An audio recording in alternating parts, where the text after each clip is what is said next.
Um terceiro elemento da superexploração da força de trabalho, que não é a mesma coisa que aumenta a jornada de trabalho, é o aumento da intensidade do trabalho.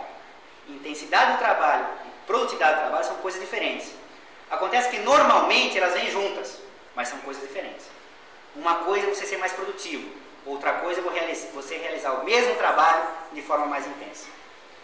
Tanto uma forma como outra implicam em superexploração da força de trabalho. Porque, evidentemente, nós sabemos, o aumento da jornada de trabalho e o aumento da intensidade do trabalho não vem acompanhado de um aumento do salário correspondente.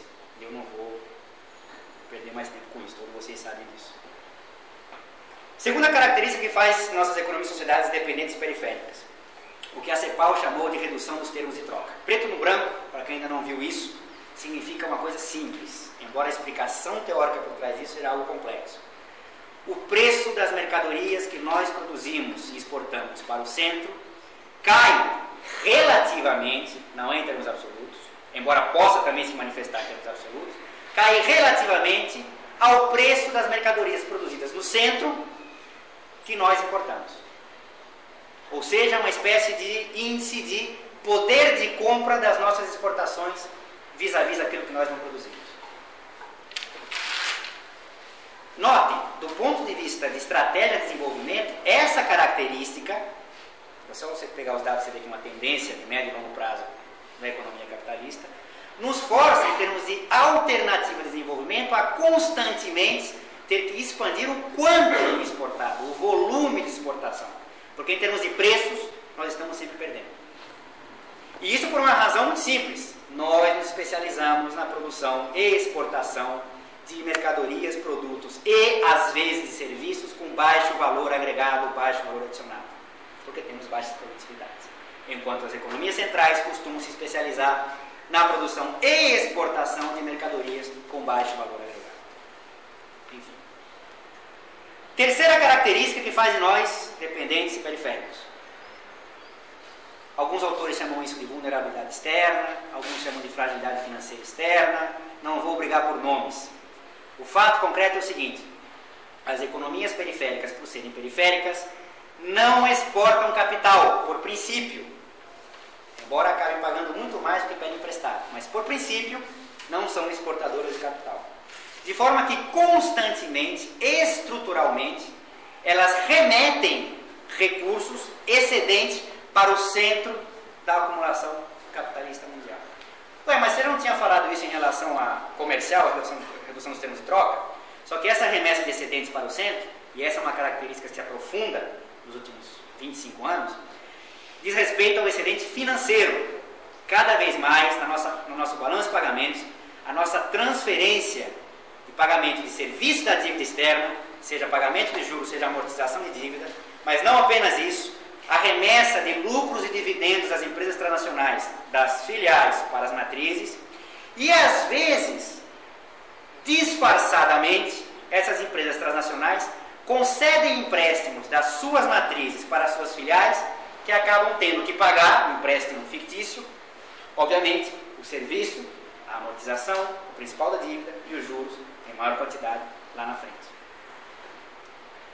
E aqui tem outras, os royalties por propriedade tecnológica, enfim, e outras contas na balança de serviço. O fato concreto é que a remessa de excedentes financeiros para o centro tende a aumentar nas economias periféricas.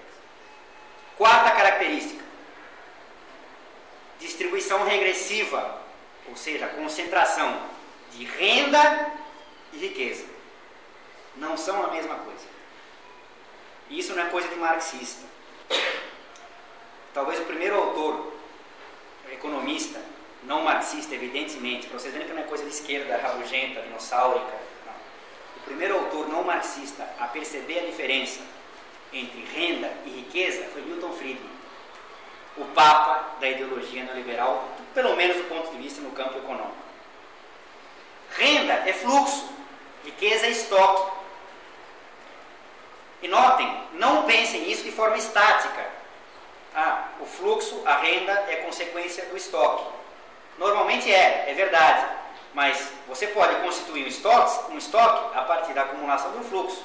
De repente você pode construir uma riqueza, propriedade de coisas, propriedade de ativos, partindo de um acúmulo de renda. Do ponto de vista da classe trabalhadora, a gente sabe que é muito mais difícil fazer essa segunda perna. Nós acabamos vivendo mesmo um fluxo de renda originado, talvez, do único ativo que nós temos para vender ou alugar, que é a nossa capacidade de trabalho. O que eu quero ressaltar aqui é o seguinte: a distribuição regressiva, a concentração nas economias periféricas, nas sociedades periféricas dependentes, não se resume à renda. A concentração de riqueza é pior do que a concentração de renda. O difícil é estimar isso, mas as estimativas mais sérias para a concentração de riqueza demonstram esse fato. Eu não estou controlando meu tempo, estou aqui indo. Quinta característica, e prometo que não aborreço mais vocês com essas características, que nos faz periféricos dependentes. E isso aqui até a teoria neoclássica está trabalhando hoje em dia. Marginalidade crescente e exclusão social.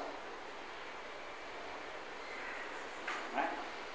Qualquer pesquisador, analista, investigador, quando vai trabalhar na economia periférica, ele fecha o olho e pensa naquela pobreza, miséria, esgoto na rua, sem infraestrutura. Característica própria das economias e sociedades periféricas. Uma marginalidade crescente, notem, crescente, e exclusão social também crescente. Uma observação importante.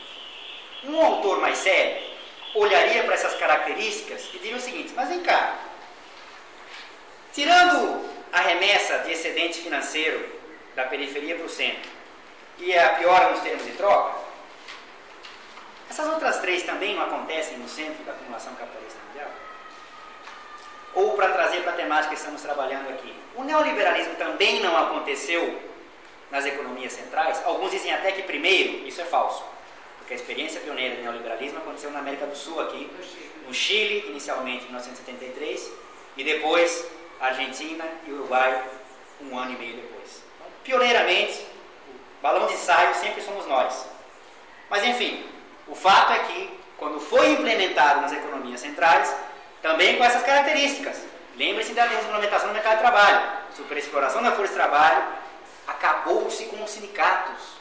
Vocês são novos, mas o sindicato dos mineiros e petroleiros britânicos era histórico. Era assim algo de 150 anos.